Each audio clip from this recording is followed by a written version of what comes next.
So as you can see, we just have a garter stitch edge. We've done a really nice slip stitch border. And so these will all join really nice in the blanket squares. But what I want is a design in the middle.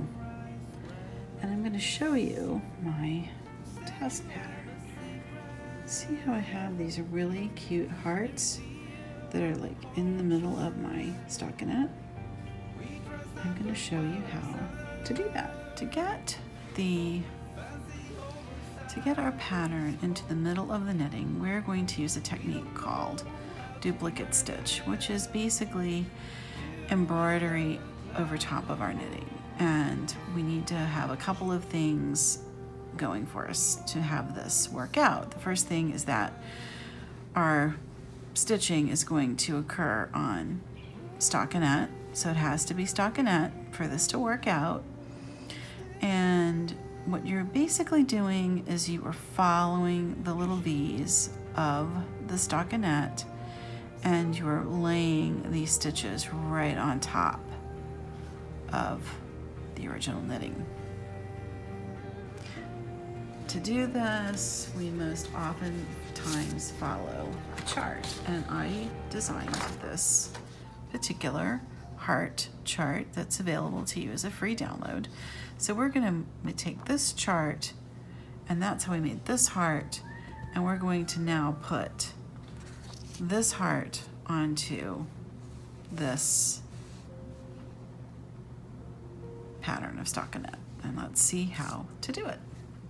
What we're going to need our chart, and then we need our swatch already knitted up, and then we're going to need some scissors and a tapestry needle, and you're going to need yarn that will contrast in color to this, because that's how your design is going to best show up. The first thing we're going to do is to find the first stitch where we want to start, and I did it by counting in and up so that I can place my design in this area.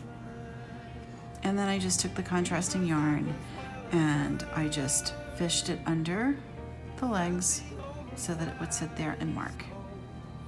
So to start with duplicate stitch, this is where I want to start, and that signifies this part of the chart. And I'm just going to work my way up, and I'm going to go over and back. And here's what we're going to do.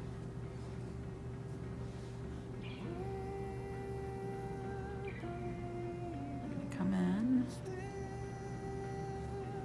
and I can take that out because I know this is where I want to be. And I just come up through the bottom of that little V. And now the first stitch, I'm laying it over top of this. And so I want to come up just above it, and then I'm going to put my needle under the two legs of that, and then I'm going to pull it across.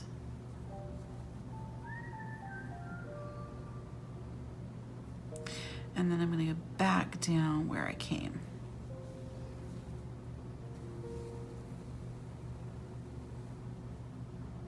And there's our first duplicate stitch. Now, what you want to make sure of is that you don't have your ends tangled up with the stitches. And then we want to mark and make sure that we know where we are in this chart. So we know we've done that one, and now we're going to go here.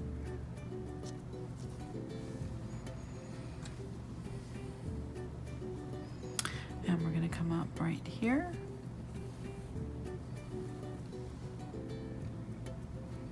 And it's the same thing. You're basically skipping over one, and then we're going to go back down. Just like that.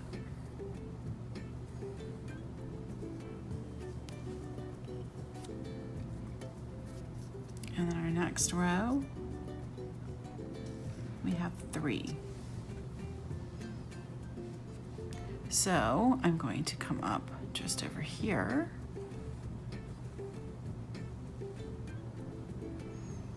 And we're not strangling the knitting. We don't want it to be like super tight.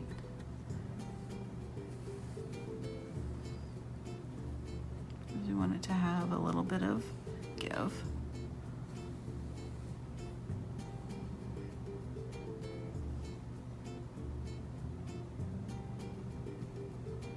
And you want to come up. You want to try not to split yarn.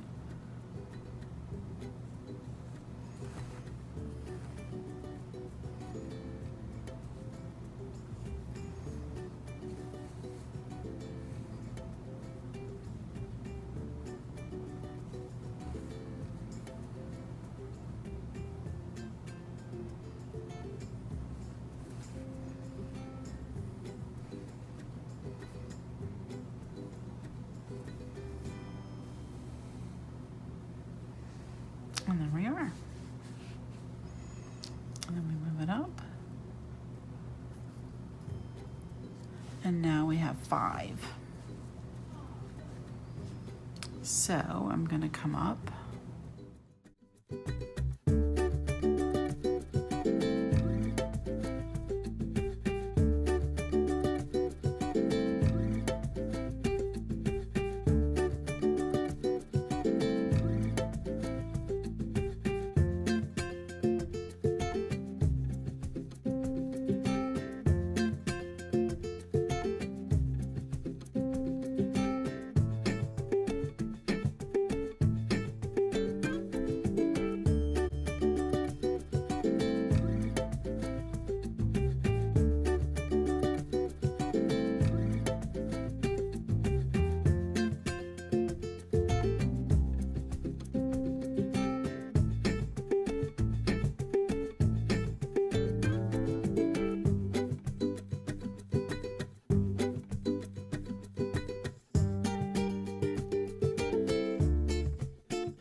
Okay, so you can see that I've done quite a bit, and this is what I have here. And now we're on to number 11, and see how there's a blank. That means we're not going to stitch that part. So what we're going to do is do 1, 2, 3, 4, 5, and then we're going to skip.